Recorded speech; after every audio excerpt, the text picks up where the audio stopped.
This is a lecture from OpenTuition. To benefit from the lecture, you should download the free lecture notes from opentuition.com. This brief chapter looks at the use of IT in businesses, particularly with reference to spreadsheets, databases and accounting systems. First of all, spreadsheets, and almost certainly you're all familiar with spreadsheets. It's a grid, the columns A, B, C, D across the screen, the rows 1, 2, 3, 4, 5 going down the screen and so on, and each cell is referenced by the column and row reference. So B4 here is this cell which is got the 7,000 in it. And you can move the cursor around, highlighting different cells. There are three different contents of any particular cell. You can have what's called a label, which is basically a word.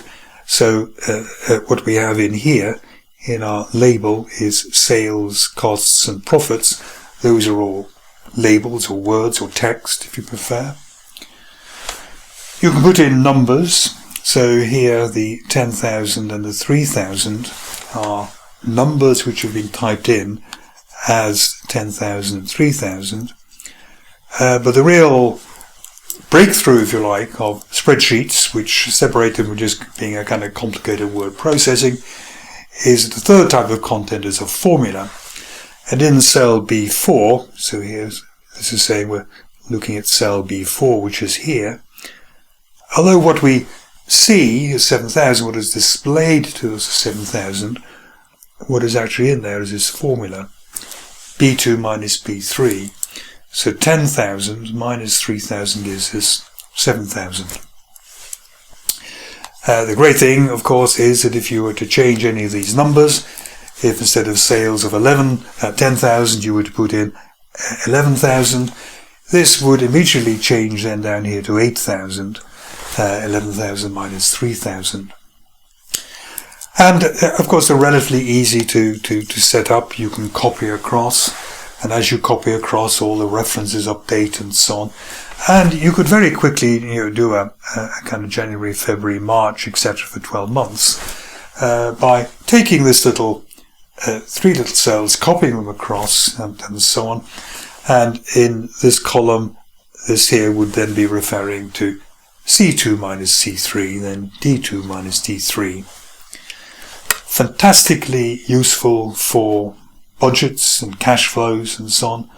What people can do is they can do what's known as what-if experiments. You're never quite sure on a budget what the correct figures are because you're always kind of guessing about the future. So you can try experiments, what if we could increase sales by 3% and decrease costs by 1%? What would the resultant profit look like? And it kind of instantly ripples through and gives you a new look at the company. So the well-known, particularly well-known one now is Excel. Whereas you've probably used spreadsheets, you may not have used databases. And databases, we all have the feeling, of course, that a database is a vast amount of data which has been accumulated, and of course it is. But in particular, if you have a vast amount of data, it's liable to be fairly diverse. Perhaps the key characteristic of a database is that out of this vast array of data, many people, many departments can use that data, update it and share it. The great thing is that then the data only needs to be held once. Under old file management systems, you would have maybe the personnel department who would keep a kind of copy of the employees' personnel records, including their salary. Then in a completely different file, you would have wages and salaries, keeping a record of their salary again. And the problem is if somebody's salary changes, you have to remember to change it every file it occurs in. And for a little while people may be looking at one person and seeing different versions of what the salary is. In a database, the data is centralized and everybody is given their little view, perhaps a little sub-view of the data which is in there. So there's great consistency and there's much less bother in updating it. Structured query languages make it relatively easy to extract data from a database, data of particular interest. So it's very simple commands here in a typical Microsoft type of SQL, structured query language. So you don't need to understand or kind of learn this particularly, it's just for reference. But you've got a huge database of employees, and you want to find out who earns more than 40,000, or maybe who speaks German, or who's got a particular engineering degree. Assuming salaries and language skills and nature of degree are held in the database, it's very easy to almost immediately find the people who qualify. So, what this is saying, the command here is from employee, which means from the employee database. What we want to extract from that are people's names and salaries.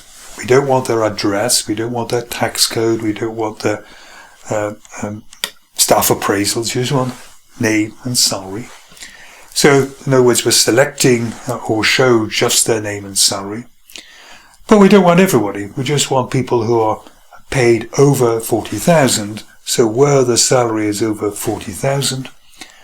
And then we're going to display this information in name order, alphabetical list of people in your company earning more than 40,000. And there could be tens of thousands of people in your company. There might only be 2 or 3 who meet the criteria that you're interested in, and almost instantly it will come out and it will be able to report the people who fulfill the particular criteria, the were criteria that you're interested in. And then there is the everyday use of accounting. Accounting was one of the first uses of IT. Of course, what people would do is do the debits and credits within that there. So they would use it to produce invoices, or so they would be crediting sales, debiting the receivables account, and so on there, keeping that in balance. And one of the great things about accounting IT is that it very rarely get a trial balance that doesn't balance. However, once you have bothered doing the debits and credits, you have an awful lot of information in there which can be further processed to give you really interesting management information. So, at a touch of a button you can get a profit and loss account, you can get a statement of financial position. If you have put all your invoices in there, then again you can very quickly get an aged receivables listing without having to go through it manually and sort it all out into its age categories. Inventory movements. We might be interested in inventory that hasn't moved, hasn't sold for the last 3 months. Maybe we need to get rid of it in some way. We can use it to produce invoices, and that takes an awful lot of work really out of multiplying 14 of this product at a price of 15.5 is this, add on the VAT, add it up, check all that to make sure it's correct and so on. This is all done automatically. And then we can of course have, for management accounting, comparison of actual and budgeted results. And it will basically subtract the actual and the budget. It will show what are known as variances. And management should be particularly interested in large variances, large discrepancies between what we expect to happen and what actually did happen. And of course it can be programmed to highlight where maybe the planned or the actual results are maybe more than 10% adrift from the planned results. So we get a kind of management by exception, saying to management, here's the areas where you really need to spend a lot of your time where things have not gone according to plan.